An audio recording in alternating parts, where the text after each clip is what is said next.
Krishna as it is. Second chapter, text number 12. By His Divine Grace, A.C. Bhaktivedanta Swami Prabhupada. Recorded on March 19th, 1966, at the Mishra Yoga Society, New York.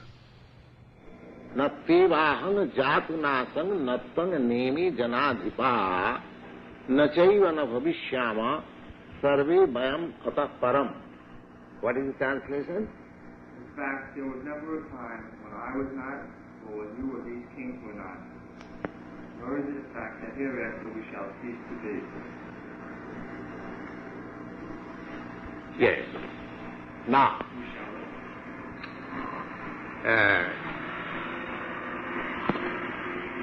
Krishna is trying to convince Arjuna that death does not take place.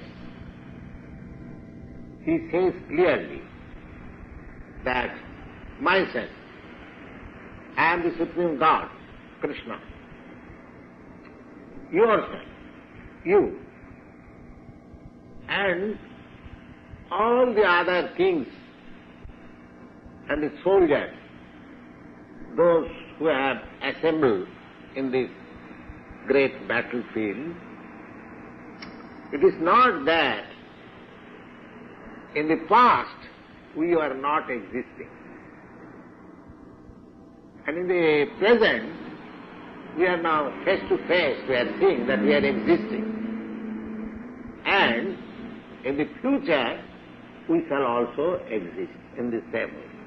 In the same way means individually. Just like I am an individual person, you are an individual person, he is an individual person, so I, you, he or they. First person, second person and the third person. So that individuality continues. Individuality of every living being is a fact. Therefore, in the actual field also, we see that we have got difference of opinion. What I think, you may not agree with me, because we have got an individuality. Similarly, your thinking may not be agreed by another gentleman. So everyone has got his individuality. That is a fact. Not that just like there is a class of philosophers who says that the soul is a homogeneous one entity, and after the destruction, after the annihilation of this body, the soul as a substance will mix up. Just like water you keep in different pots. In different pots you keep water. So the water takes the shape of the pot, the boil, the round boil. You keep water, the water takes the shape of round. So similarly, there are thousands of or millions of water pots, and suppose all the waters are mixed up, then and there is no distinction, just like they were in the pots. So their theory is that when a soul is liberated, then it mixes up with the super soul. Just like a drop of water taken from the sea water and again put it into the sea, it mixes up. It loses its identity. So that is one theory. But here Lord Krishna says that myself, yourself, and all others who have come here. There were about 60 millions of people assembled in that fight. It was not a small fight. In India there was, of course that was also great world war. Just like we had experienced, I think the First World War none of you had seen, because you are all young men, and we were child when the First World War was declared. We are all boys, school children. My age was at that time 14 years old. In 1914, when there was fight declared between German and Belgian, so that was the First World War. Then Second World War was in 1939. That was also German and English like that. But actually, this was also World War, this battlefield of Kurukshetra, because all the kings of the world, they joined either this party or that party. So there were a great assembly of all worldly kings. Now, Krishna says that either myself, either yourself, or these persons who have assembled here, they are individual. They were individuals in the past, they are now individual, and they will continue to be individual even after annihilation of this body. Now,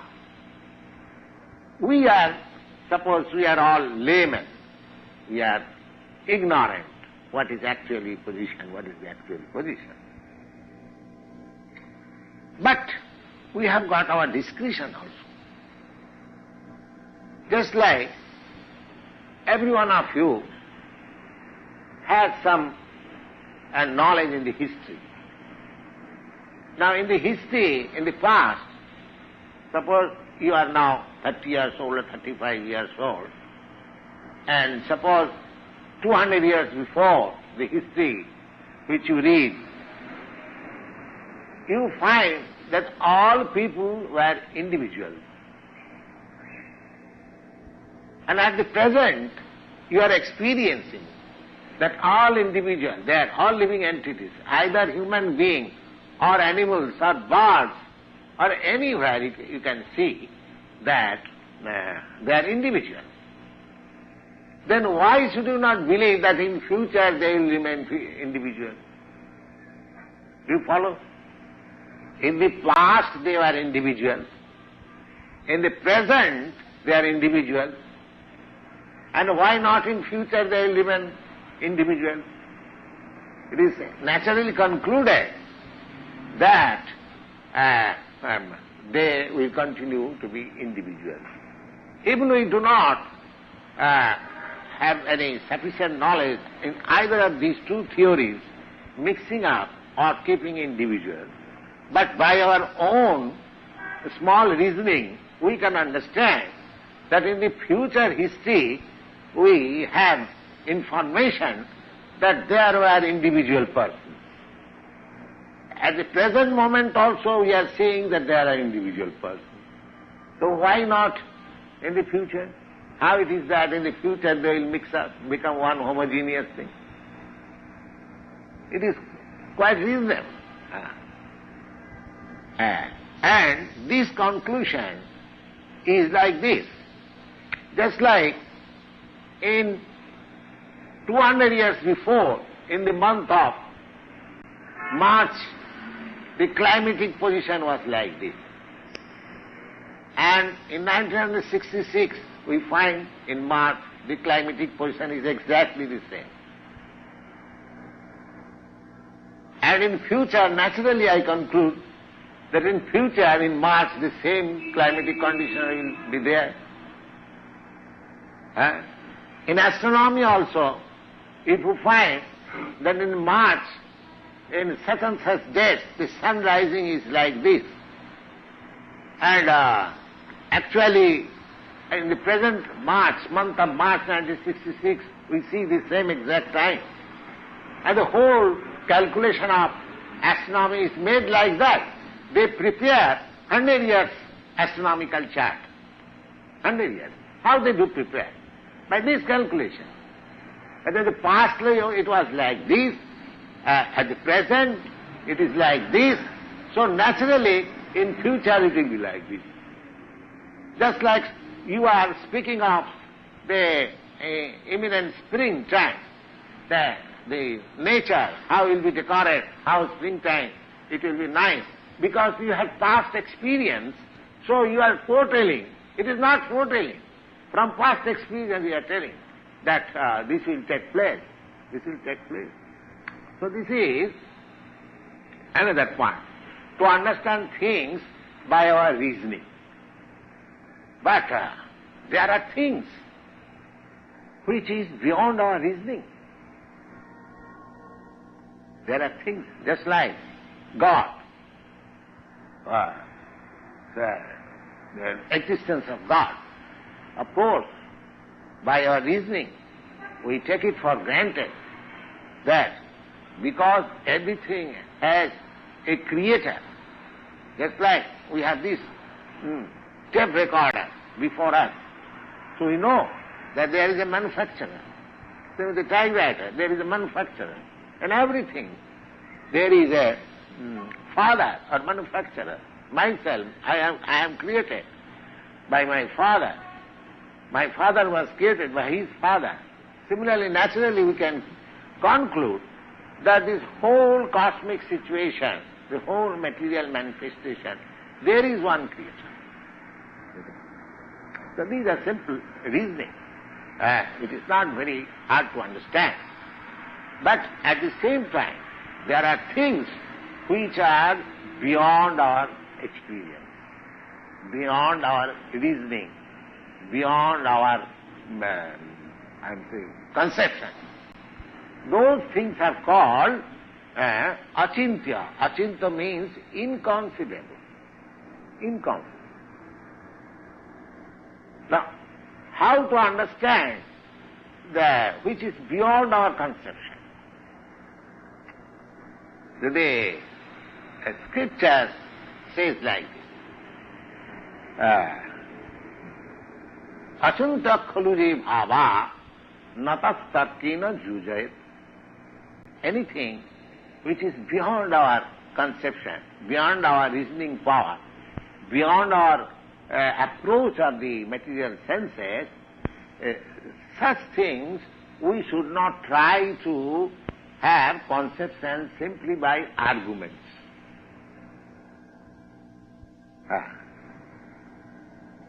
So, in the Vedic injunction, it is said that tatko apratishyam, by what should be our real understanding, that we cannot establish simply by arguments. Tatko apratishyam sutayo bibhinna. If we consult different scriptures, then we will find that one scripture is speaking something, another scripture is speaking something else. Just like cow killing. Take it for example. The Hindus, they say that cow killing is irreligious. The Mohammedans say, no, cow killing is religious. There is some adjustment. But now in the scripture I see that the cow killing, in some scripture it is said that cow killing is irreligious. And another scripture says that cow killing is religious. So which of them I shall accept? This is all right or that is all right. So therefore it is said that sutayo bibhinna, if you consult the different scriptures, you will find different contradictory statements. Your scripture may be different from my scripture. And naso munijjasya matangna bhinnam. If you consult philosopher, you will find one philosopher is differing from another philosopher. A big philosopher means who has cut down other philosophers and put up his own theory. This is true. This is going on. Tatko pratisthya sutayo bhinya naso munijjasya matangna bhinnam. Then, how to conclude what is the right path? I cannot establish it by my imperfect arguments. I cannot consult in the scriptures. Neither I can take real instruction from different philosophers. Then what is the way of having the real thing? So it says, dharmasya tattvang nihitam guhayam.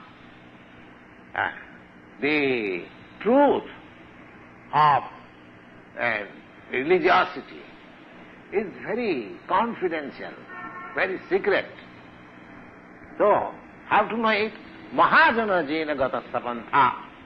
We have simply to see that great personalities, as they have taken up, we have to follow, that's all. Just like in your Christian religion, you may not understand all the biblical injections, or you may not have the time, but you simply, if you follow the ideal life of Lord Jesus Christ, then you get the same result. Similarly, the Mohammedans, if they follow the ideal life of Muhammad, Hazrat Muhammad, so they get the result. Mahajana jena gatasya pantha. Just like in an unknown path, in a village, especially when there is a field. Now in the city, you can know that I have come so far because the streets are numbered and you have got the location and there are some symptoms, this house or that house. But in the country, everything, every place is of the same similar nature, the same jungle, the same field, the same grass. So we do not know where I am going, or in the sea, I have got experience. Have you ever traveled in the sea? No. But while I was coming from India, so everywhere I see a round of water. I do not know which way this ship is proceeding. You see? But they have got a chart. They have got a chart. By latitude, longitude, by time, and by chart, they are calculating. Now, I was asking the captain, where we have come? He was saying, in the Mediterranean Sea, oh, we are so many miles from Italy, we are so many miles from, like this, Tunisia. Now we are coming to Gibraltar, like this. But I was seeing all vast of water only. I was seeing just after 10 miles I shall reach, but it never reaches. So, what are these charts? These charts are that experienced sailors, they have made the chart. The captain was also consulting that chart because it was made by experienced sailors. That is nothing. So similarly, in calculating in which way we have to find out our salvation is to follow such liberated soul. So last day we had been discussing the difference between the conditioned soul and liberated soul is that a conditioned soul is imperfect in 4 ways. A conditioned soul is sure to commit mistakes. A conditioned soul is in illusion. A conditioned soul has the tendency for cheating others. And a conditioned soul has got his senses imperfect. Imperfections. Therefore, knowledge should be taken from a liberated soul.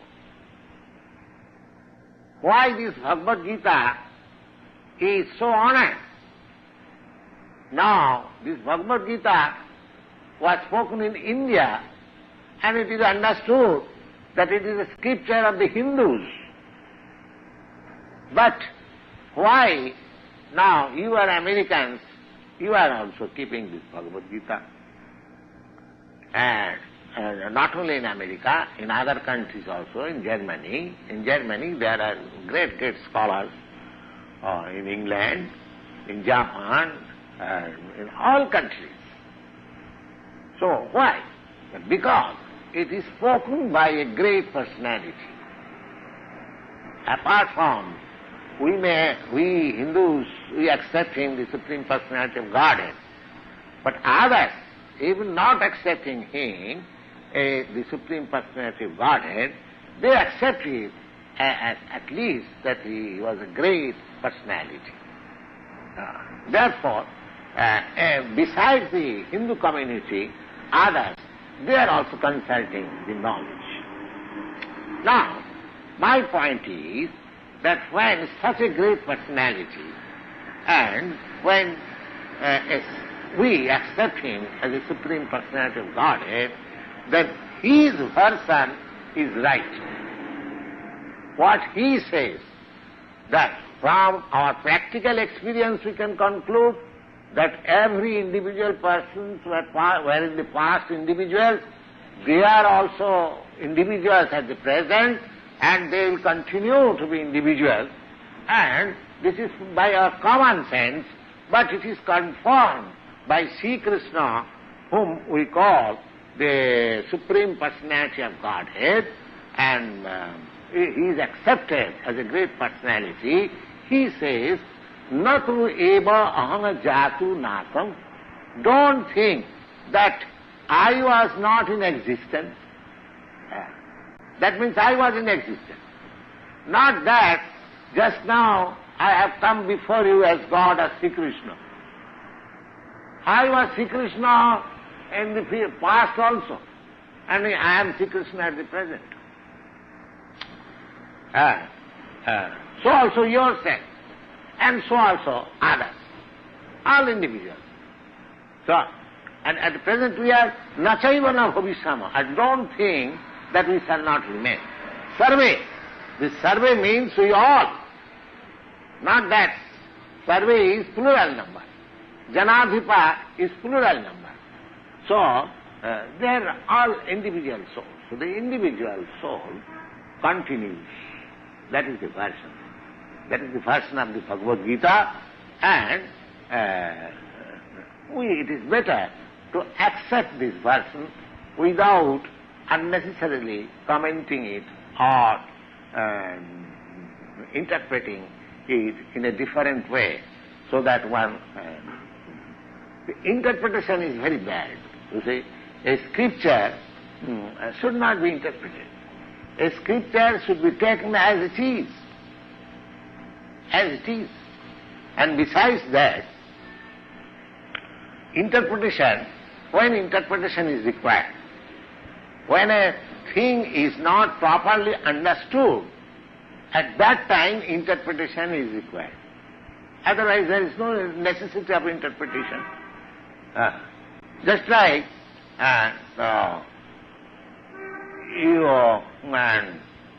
such and such village or such and such town is on the sea, somebody said. So similarly, a thing which is very clear to everyone, so there is no necessity of interpretation. Here, the statement of Bhagavad Gita as spoken by Lord Krishna, is very clear that myself, yourself, and all these people who are assembled here, they are all individual persons. And they were individual persons in the past. And at the present moment, we see that they are individual persons, and they will continue. They will continue. I may not know what they will become in the future, but because he is God, because he is the Supreme Personality, his statement should be accepted. That makes my knowledge perfect. Just like I give you one very simple example. Now, if a little boy asks his mother, then who is my father? The mother says that here is your father. And if the child says, I don't believe it, that he is my father, is it possible to convince him in any other way than the statement of the mother? Is it possible? No. That is the final. That is the final. And if he says, I don't believe it, that is his foolishness. Similarly, a thing which is beyond our conception, beyond our limit of knowledge, that should be taken from the authority. So here is an authority, Sri Krishna. Authority. His authority is accepted by all over the world. In our India, there are 5 different and disciplic succession of authorities. Just like the Shankarites, followers of Shankaracharya, and Vaishnavites. Generally there are 2. Mayavadi, impersonalists, and personalists. The personalist school, philosophers, they are divided into 4. Ramanuja Sampradaya, that means followers of Acharya Ramanuja, Madhyacharya Sampradaya, or the followers of Madhyacharya, Nimbarka Sampradaya, followers of Nimbarka Acharya, and Vishnu Swami Sampradaya. Their conclusion is the same. Although they are 4 in number, their conclusion is the same. And another sect is Shankarite Sampradaya. So all these 5 different sections of the Hindus, they accept Sri Krishna as the Supreme Personality of God. All of them. There is no denial. Although they are 5, they have got different theses and philosophy, little difference, not in conclusion, but still now Sripad Shankaracharya, he is supposed, he is considered to be impersonalist. Impersonalist means he does not believe in the personal form of God, but still he has commented in this of this Bhagavad Gita, Shankar Bhashya, he has admitted there that Sri Krishna is the personality of God. He has also admitted. Others, they are Vaishnavites, other acharyas, other authorities, they are Vaishnavites. They have naturally admitted because they believe from the beginning. But even Shankaracharya, who is impersonalist, he has also clearly written that Sabhagavan Sang Krishna. Krishna is the Supreme Personality of God. And there are many evidences in many scriptures and Vedic scriptures that Krishna is the Supreme Personality of God. In the Brahma Samhita it is stated, Ishara Parama Krishna Sachidananda Vigraha Anadi Radi Govinda Sarva Karana Karanam. Ishara Parama. Ishara. Ishara means the Lord. No, there are different lords, different Lord degree. Lord means controller or proprietor. So, you have got some lordship over your environment. He has got some lordship. I have got some lordship. He has got some lordship. Or the President Johnson, he has got some lordship. In this way, you will find different degrees of lordship. But here it is said that the supreme, superlative degree Lord is Krishna. Above him, there is no other Lord. Here we shall find that you are bigger Lord than me, he is bigger than Lord you, and somebody is bigger than him. In this way, you can approach the lordship of Johnson. Then you can see another man, he is more than Johnson, another person more than Johnson, like that. But when you reach Sri Krishna by such analytical process, you will find that nobody is greater, nobody is equal than Sri Krishna. Therefore, Sri Krishna is the Supreme Personality of Godhead, and he says something, we must agree to accept it.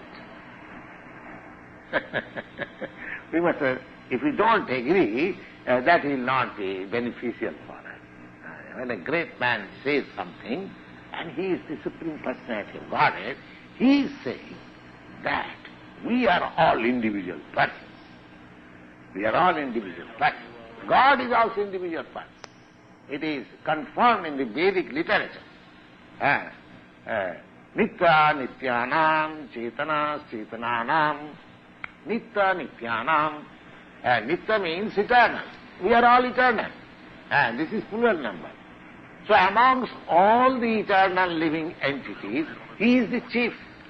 This is the definition of God. Is given in this. Nitya nitya. Chetananam, nitchetana chetananam. We are all conscious beings. So, he is the supreme conscious. He is the supreme conscious. Now,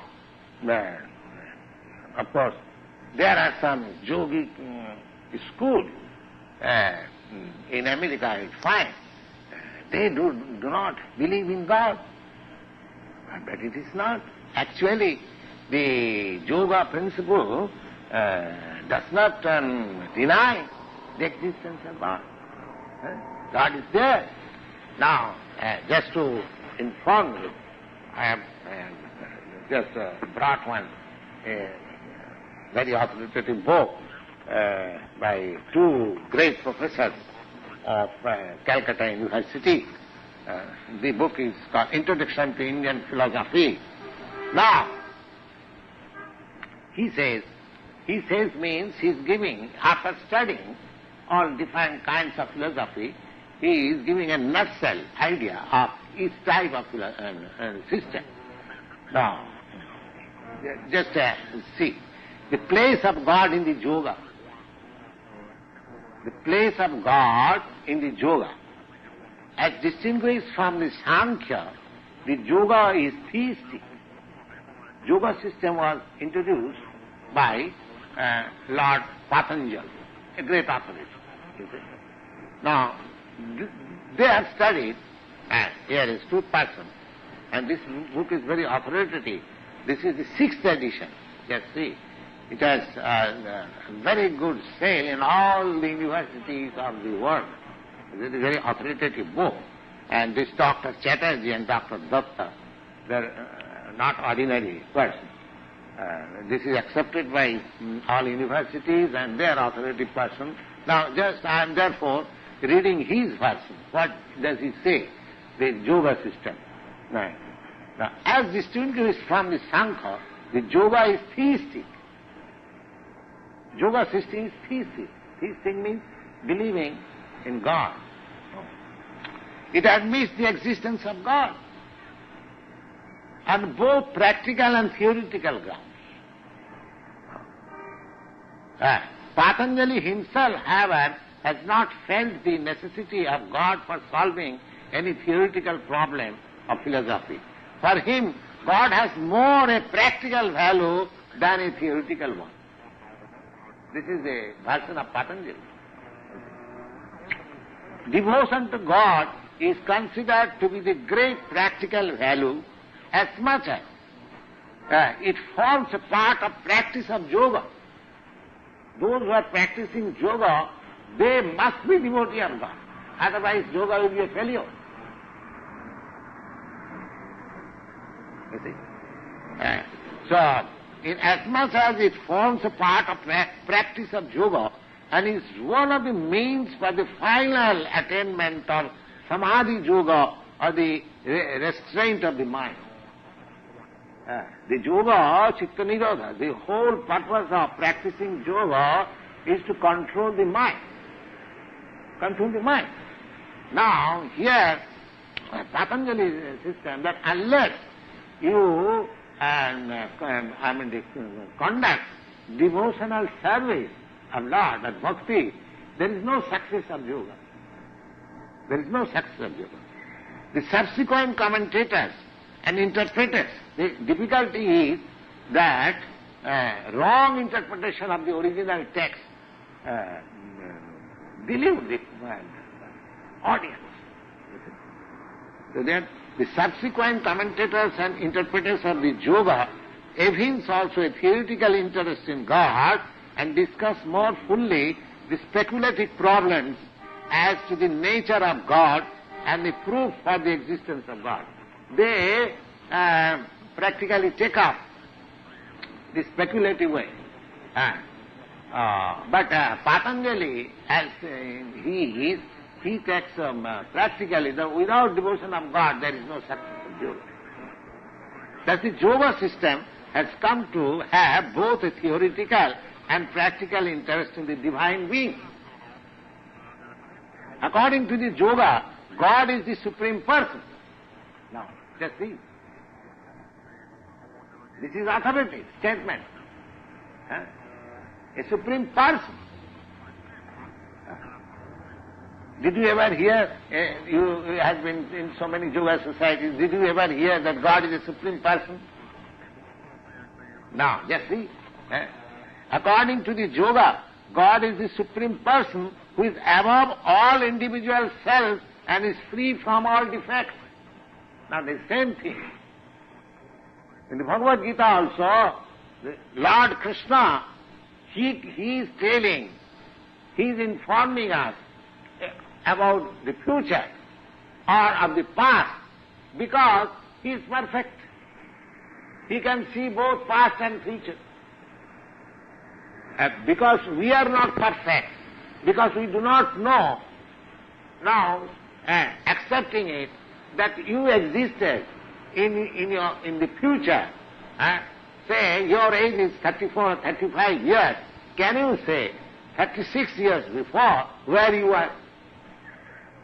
You cannot say. Or suppose you live for 100 years, can you say 100 years after where you shall be? You cannot say. Because you are imperfect. Because you are imperfect. So God is not imperfect. God is perfect being. Yeah, yoga system also accept like that. According to the yoga, God is the supreme person who is above all individual. Now here you see the individual. Every living entity is individual. This particular one, that individual self, and is free from all defects. And because he is free from all defects, his statement is defectless. And that we must admit.